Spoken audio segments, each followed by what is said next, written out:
जी, ये तो सरकार से पूछने वाला सवाल है कि बस चर्च में जाना धर्म परिवर्तन हो जाता है क्या?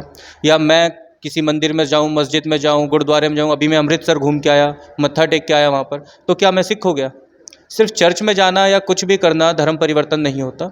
और ये जो लोग करवा रहे हैं वो बहुत ही ज़्यादा पता नहीं बेरोज़गार हैं, क्या है समझ नहीं आ रहा कि अपना सारा काम धंधा छोड़ के लोगों को झूठे धर्म परिवर्तन मामले में फँसा रहे हैं।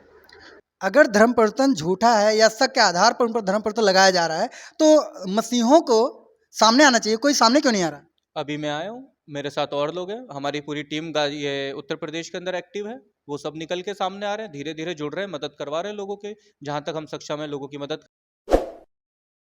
नमस्कार, मैं हूँ विनोद कुमार। आप देख रहे हैं प्रबल भारत की बुनियाद न्यूज। इस वक्त मैं उपस्थित हूँ दिल्ली में। हमारे बीच में उपस्थित हैं राजा जी। और आज जैसा कि आप जान रहे हैं कि मसीहों पर सताव का दौर चल रहा है।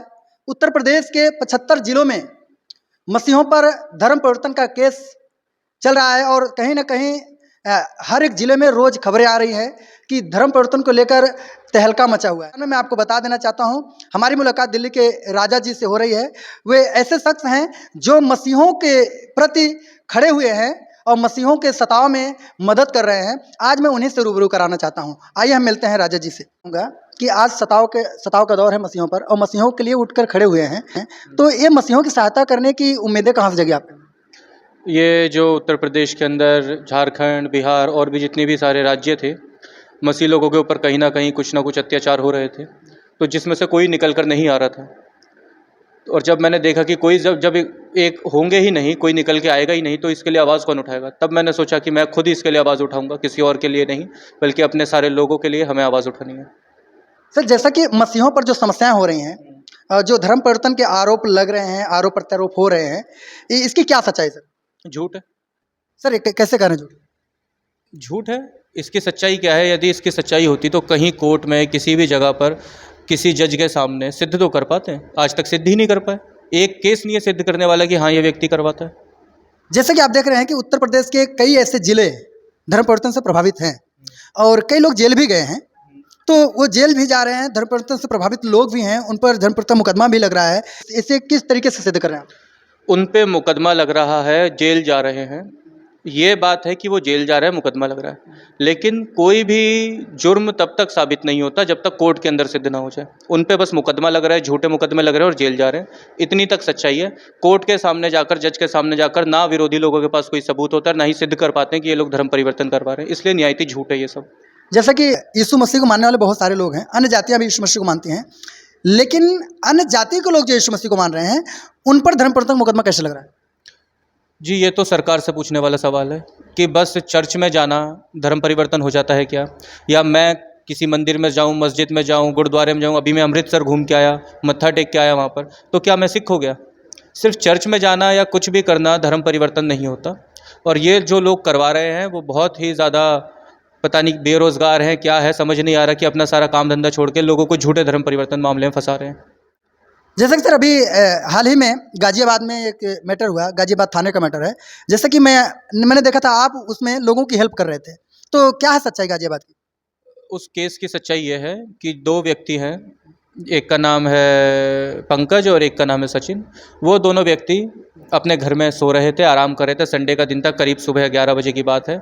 असामाजिक तत्व जो समाज में कोई इज्जत नहीं रखते वो लोग आए, हू हल्ला करने लगे और उन दोनों भाइयों को उठाकर मारपीट करने लगे, उनके साथ दुर्व्यवहार करने लगे, गाली गलौज करने लगे। एक भाई हैं जिनकी बीवी 8 महीने से प्रेग्नेंट है, उसके पेट में मारा, उनके साथ दुर्व्यवहार करा। अब वो व्यक्ति घर में सो रहा है, उसका धर्म परिवर्तन से क्या लेना देना? उसके ऊपर झूठा आरोप है, निहायत ही सिद्ध है। जब वहाँ पर हमें घटना का पता चला, हम रात को 2 बजे भी वहाँ पर थे और उस पूरी घटना का विस्तार से लिया। हमने एप्लीकेशन दी है, डीएम को न्याय दी है। जो व्यक्तियों के साथ अन्याय हो रहा है उसके साथ न्याय किया जाए। घर में सोने का मतलब क्या धर्म परिवर्तन हो गया?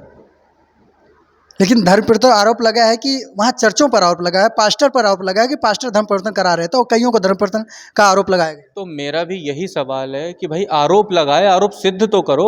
जितने भी इतनी बड़ी बड़ी संस्थाएं जो काम कर रही, एक आरोप सिद्ध नहीं कर पा रही मिलकर। आरोप तो सिद्ध सर कोर्ट में होगा।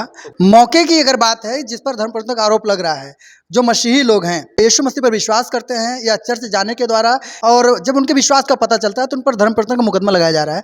तो जो धर्म परिवर्तन का मुकदमा उन पर लग रहे हैं, आरोप सिद्ध हो बाद में, कहीं ना कहीं वो बहुत पीछे जा रहे हैं। मैं बोल रहा हूँ आप चोर हो, मेरा सामान चुराया, मैं आपको अभी बंद करवा दूँ और कोर्ट से छूट जाओ, इसका क्या मतलब हुआ? आप चोर हो कि नहीं हो? सिंपल सवाल है। मेरा कहने का मतलब जो मसीहों के पर जो सताव हो रहा है, जो मसीही जेल जा रहे हैं, तो कहीं ना कहीं उनका लॉस हो रहा है, नुकसान हो रहा है। जो गरीब परिवार से मैंने देखा, कई जिलों को मैंने विजिट किया है, उस जिलों में देख रहा हूँ गरीब परिवार के लोग हैं, उनका मुखिया जेल जा रहा है तो परिवार के लिए खाने के लाले पड़े हैं। क्या करें? असल में क्या है, जो व्यक्ति प्रभु यीशु मसीह पे विश्वास करता है वो जेल जा रहा है, रियलिटी में फैक्ट ये है। और ये जो लोग हैं उनको भी अच्छे से मालूम है, अच्छे से ये जानते हैं कि हम लोग सिद्ध नहीं कर पाएंगे। वो उनको मेंटली डिप्रेशन कर रहे हैं ताकि वो अपना हौसला तोड़ दें, यीशु मसीह पे विश्वास करना छोड़ दें, जेल चले जाएंगे, इनके बच्चे भूख। मैंने खुद देखा है, मैंने कितने लोगों की मदद करी है। फिरोजाबाद का मामला था, व्यक्ति प्रभु यीशु मसीह पे विश्वास करता है, उसके परिवार को पता चला, उसे जेल में डाल दिया। उसकी बीवी को पता नहीं कहाँ से मेरा कॉन्टैक्ट नंबर मिला और भैया बोली, भैया मेरे बच्चे भूखे हैं घर में।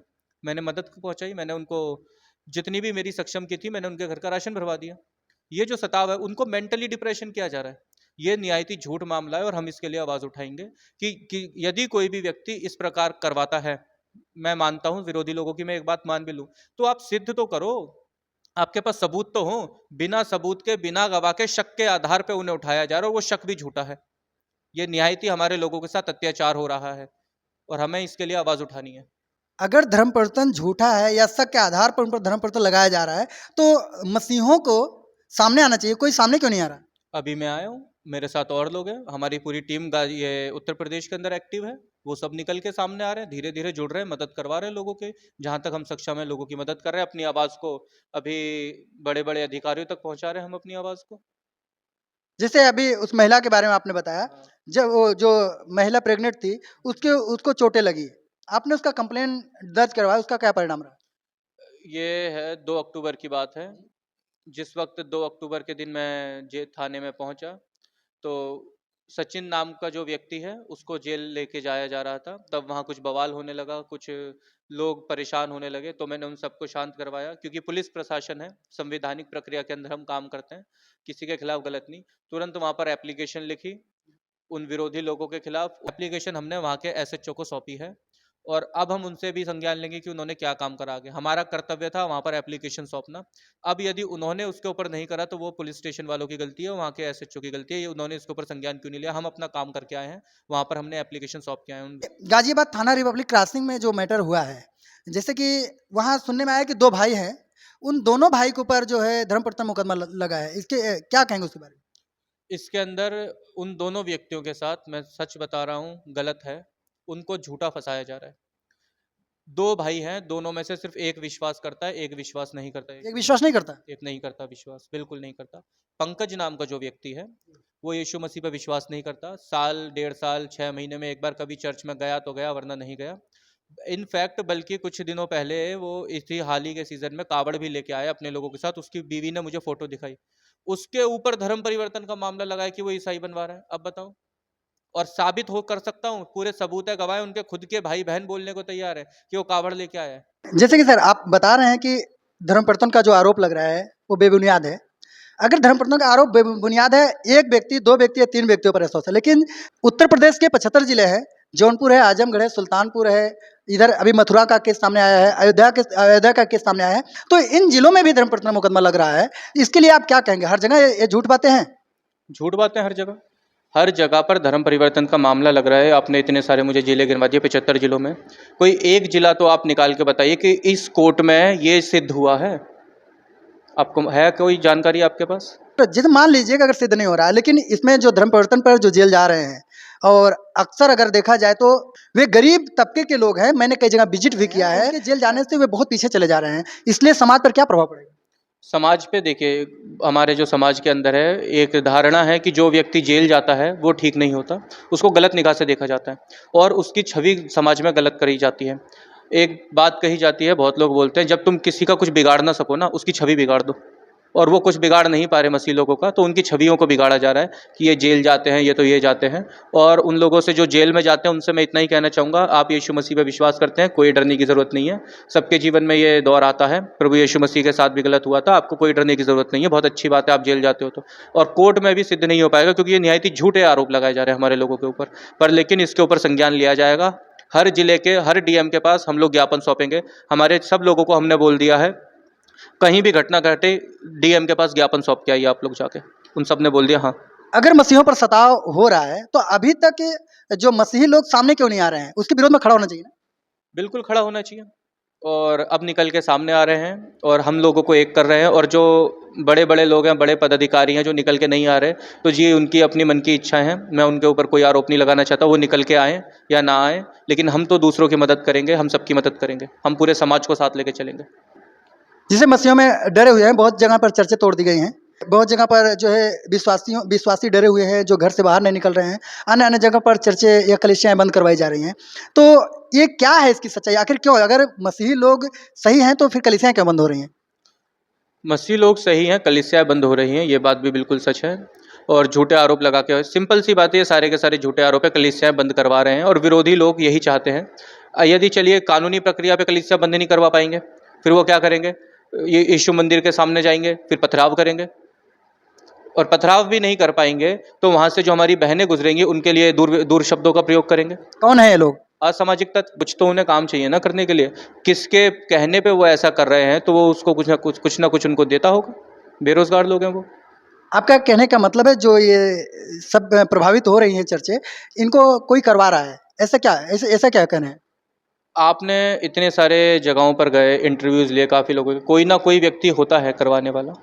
इंडिपेंडेंटली कोई व्यक्ति निकल के नहीं आता कि जी मुझे इस यीशु मंदिर से ये दिक्कत है, समस्या है, मैं इसके खिलाफ एफआईआर दे रहा हूँ। कोई ना कोई उनके पीछे उनकी टीम रहती है जो यीशु मंदिर के ऊपर हमला करना चाहती है, और हमारे मंदिरों को तोड़ा जा रहा है इसीलिए। तो सर अभी आपने शुरुआत किया है, तो बात किया है मसीहों की हेल्प करने के लिए, एक मसीहों के लीडर के रूप में आप उभर कर सामने आए हैं आज समाज में, और मैं देख रहा हूँ गरीबों को और मसीहों को आप मदद कर रहे हैं। तो ये जो चेतना आप जगा रहे हैं, समाज को नई दिशा दे रहे हैं, और भी आपके साथ हैं या आप अकेले हैं। और भी बहुत लोग हैं हमारे साथ, और हर एक जगह पे, ना कि सिर्फ मसीहों के लिए बल्कि जितने भी समाज के लोग हैं, जिस किसी के भी साथ अन्याय हो रहा है, हम हर किसी की आवाज़ को उठा रहे हैं। हमें कोई फ़र्क नहीं पड़ता कि वो मसीह है, अन्य समाज का है, किसी भी समाज, जिसके साथ गलत हुआ है हम उसकी मदद के लिए खड़े हैं। पहली चीज़ तो वही है। और रही बात जिन लोगों के साथ अन्याय हो रहा है, हमारी हर जगह पे टीम एक्टिव है, हमारी टीम के साथ वहाँ कोऑर्डिनेट करें। आप उनके पास जाके बोलिए कि हमारे साथ ये गलत हुआ है, हमारे संवैधानिक अधिकारों का शोषण किया जा रहा है, हम उनकी आवाज़ को बुलंद करेंगे, उनकी वहाँ तक जहाँ तक हमारी सक्षम है, और आखिरी दम तक उनकी लड़ाई को हम लड़ेंगे अपना भाई समझ के। जब कहीं पे प्रोसिक्यूशन बढ़ रहा है तो कैसे आप उनका सपोर्ट करेंगे।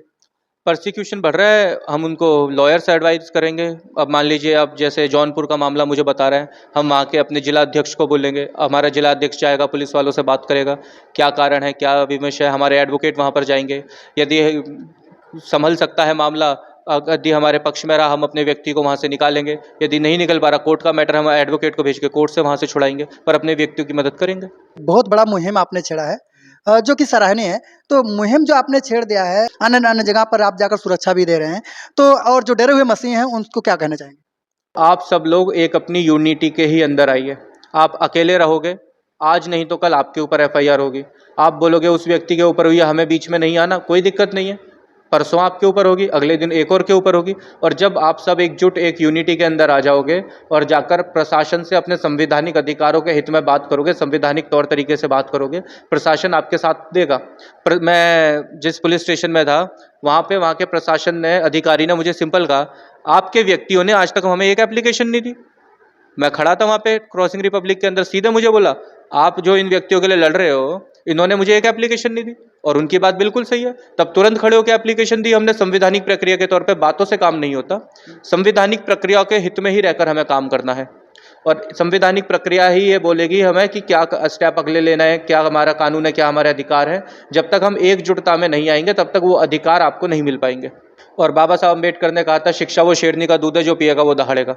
तो हम लोगों ने पिया है, हमारे साथ के लोगों ने पिया है, इसलिए प्रशासन से सीधे बात करते हैं। और जब बाकी समाज के जो लोग हैं, मसीह समाज के जो लोग हैं, छोटे छोटे गुट के अंदर है, वो इस शिक्षा के दूध को पी ही नहीं पा रहे, इसलिए पुलिस प्रशासन से बात ही नहीं कर पा रहे। अभी तक जैसे धर्म प्रवर्तन के मुकदमे से संवेदनशील जो जिले हैं, जो लोग हैं, बहुत ऐसे पास्टर्स हैं, बहुत ऐसे कलीसियाएं चर्चे हैं, तो उन पास्टर्स उन विश्वासियों को क्या संदेश देना चाहेंगे। उनको मैं यही संदेश देना चाहूँगा कि बिल्कुल डरने की ज़रूरत नहीं है। हम लोग आपके साथ हैं, इंडियन क्रिश्चियन आर्मी आपके साथ है, और जितने भी हमारे साथ में जुड़े हुए राष्ट्रीय भीम संगठन है वो भी हमारे लोगों के साथ हैं। यदि किसी के भी साथ अन्याय होता है, ना कि सिर्फ क्रिश्चियन बल्कि कोई भी व्यक्ति के साथ अन्याय होता है, तो हम उनके लिए न्याय की लड़ाई लड़ने के लिए तैयार हैं। आप अपने आप को अकेला ना समझें, लेकिन हम चाहेंगे कि आप सब लोग संगठन के साथ जुड़ो, अपने हमारे नहीं तो लोकल संगठन के साथ जुड़ो, एक मजबूती के अंदर आओ, अपने आप को, दूसरे लोगों को, सबको मजबूत करके साथ में चलो।